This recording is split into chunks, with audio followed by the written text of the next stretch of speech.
How does a supply chain work?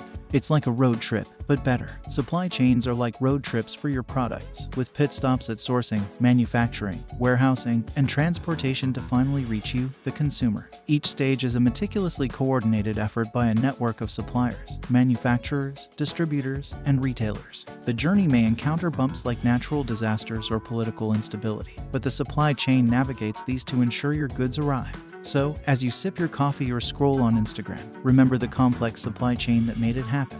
Behind every successful supply chain is an invisible hero: supply chain management. It's like being the quarterback of a football team, calling the plays and ensuring everything runs smoothly behind the scenes. Supply chain includes overseeing the entire process, from procurement to production to delivery, aiming to meet customer demand efficiently and effectively. Strategic planning, risk management, communication skills, and data analytics are required to make informed decisions that keep the supply chain running like a well-oiled machine. For a riveting deep dive into the intricate world of supply chains, don't miss our previous adrenaline-filled video. It's just a click away.